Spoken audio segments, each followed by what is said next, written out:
Hi. Hi. So, I told you guys how I got expelled from high school, boarding school, Catholic boarding school, because I was very, very, very naughty. And there is something that I just want to highlight about my parents before I continue all of this. When I was expelled, I I packed my things and I left the school. And on the way to going to find transport to go back home, my mother was driving to the school because she'd heard. Obviously, my dad had probably called her and told her, "Hey, Tanako," because when you are naughty, you are your mother's child. So she probably had been called and told by your daughter has been expelled from school. So umama stayed eBizana. If you know Eastern Cape, eBizana is closer to Margaret in KZN. So umama stayed eBizana. I was eMatatiela, not just eMatatiela in the town, but eMariazel, a village far, far away from the town where the school was. So she had to drive all the way from eBizana to eMariazel to come and deal with me, the problematic child at that point. So I see her on the way. I stop her car. I'm like, where are you going? Ndimmisa umama, uyaphi mama? Hayi, ndivile uba ugqithiwe. So ndiyothetha no-principal. She was adamant that she's going to the school right now. She's going to hash this out. She's going to talk to the principal. She's going to find a way around this, right? And in my head, I'm thinking, in the school, they're so convinced that I had sex that night after naughty doing, but I didn't. I remember the hostel manager was like, we want to do a test on all of you just to see if you did have intercourse. And I was like, do the test, because I was very confident, because I didn't. I was 16, guys. 18. I mean, I, I was young. I was a baby. So anyway, I convinced my mom, no, no, no, no, no, no, no, do not go to the school, because I did not want her hearing any of those things about me. One, because they were not true. Two, I just didn't want her to hear, I didn't want her to see me like that, because I was not like that. And it's easier to believe that in the situation that I was in, it was easier to believe that, I'd done it in a bed, a hostela. No.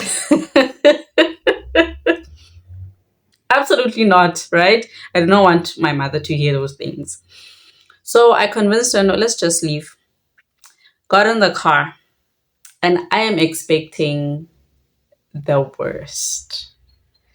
I am expecting my mother to go off and do all these things. But my mother, she didn't question me. She didn't ask me, yeah, yeah, yeah, da, da, da, da, da. She took me to my dad's office. I'm in town. So we got to my dad's office, and obviously the downcast. I have so much shame. I At this point I'm thinking my life is over. I'm gonna have to redo metric. Oh my gosh. Like I'm thinking all of that, obviously, and I'm like, my dad is mad. My father is livid. I know that for sure.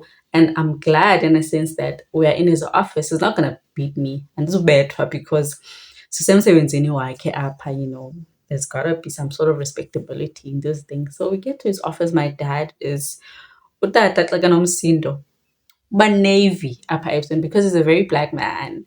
When he's angry, you can see his face turns a little bit navy. He becomes navy and his eyes go in. So he was mad. He was mad. Listen, I was doing very well in high school. I was doing very well. My dad had an idea of my future, of all of our future. He took us to school. He was very adamant that he wants us to get an education, and he worked very hard to make sure that we get an education. So I see the rage and the disappointment and the anger in his face, and I don't have even one thing to say, and I'm crying. And he's like, "Ungake ukhale." He was mad. Don't cry. There's no reason for you to cry. You've done this. You've embarrassed me. What am I gonna say now? People are gonna see you moving about in town, and they're gonna wonder why you're not in school, because everybody knows you're in boarding school. Yonke loo nto leyo babantu bazothini. And I'm thinking, oh my gosh, oh my gosh, oh my gosh, oh my gosh. So my dad is like, you are not going to go to my house. So for context, like I said, umama uhlala eBizana. She stays eBizana in another town. My dad was staying eMatatela, Emvenyane, in our home village, where my home is. My mom and dad's house is Emvenyane, eMatatela. So my dad was like, "You're not going back there. You're not going to stay there for people to see that when you've been expelled. I am not going to do that." So wandiqoqosha umamam, wandithatha wandisa eBizana. I went to Epizana with my mother. I stayed with her there for a couple of days while I guess at the time I didn't know. But while I was staying with my mother, my dad was figuring out a way to get me back to school. At the time, I'm thinking it's over. My dad is mad. But my mother was so gracious.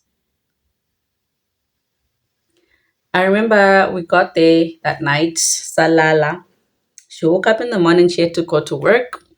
She left me, and Ikamesi, like she left me. Ikamesi is like a house that you rent, like sort of like a bedroom kind of thing. So she left. She went to work. I was there, mulling over the end of my life. I'm an 18-year-old who's been expelled, and I'm thinking, this is it. This is it. You know. And I'm also thinking, oh my gosh, this is such, it isn't such a big deal. Why did the school go to such lengths? You know, I'm also like, ugh, this is, everybody's texting me from school.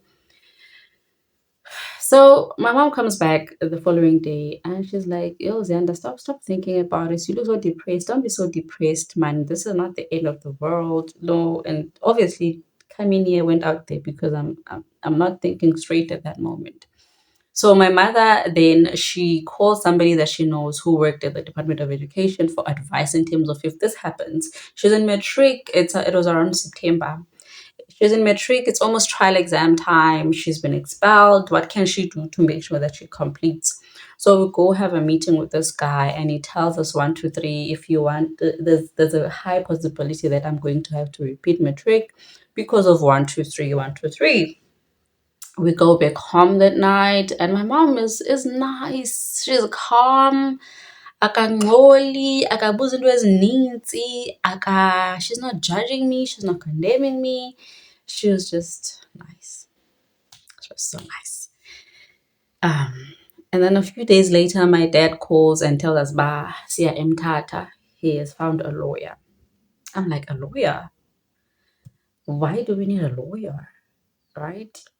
um So in those days where I was with my mom, my dad went over the whole events leading up to my expulsion, and he realized that the school it interrogated us and went through a process, but and expelled us without talking or involving the parents in the entire process. So the parents were just told that your child has been expelled, but they had nothing. There had not been any prior communication to the parents before the expulsion. So my dad went to a lawyer about that, and the lawyer was like, yeah, there's a case for this and that. I was asked by the lawyer, what are the rules of the school, which rules did you break? And I had to say, oh, I was not supposed to do this, I did it. I was not supposed to do this, I did it. Which Nana, it was like a very strange experience. And unbeknownst to me, even at the time, my dad had reached out to the department as well.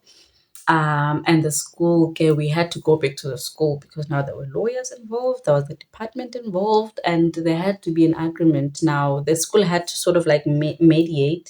I don't know. The school had to do something because it had not it did not expel us in the proper way.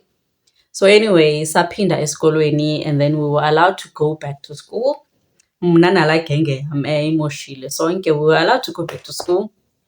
But we're not allowed to stay at the hostel anymore. So we had to find other accommodations, and even then, my parents were very helpful in getting me a place to stay, coming in every month with groceries, making sure I was fine, even though I had done this very, very, very embarrassing thing, you know. And all this to say that that was a very big thing back then that happened to me, and my My dad was understandably very, very upset, but he worked, probably pissed off a lot of people, making sure that I go back to school and I get my matric. My mother was a rock.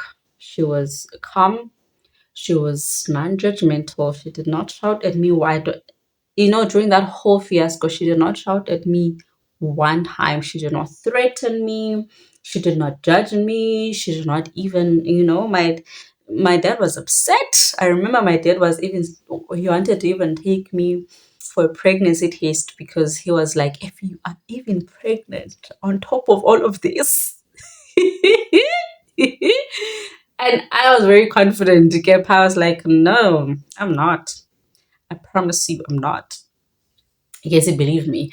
Yeah, so I just want to say that there's so many things that happened, in the Kula. A lot of things that were traumatic and disturbing and hard and painful for a child. But in hindsight, overall, even though there's so many mistakes that they made and so many things that they could have done better, my parents did the best that they could.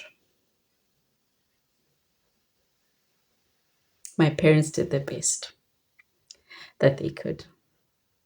Yeah.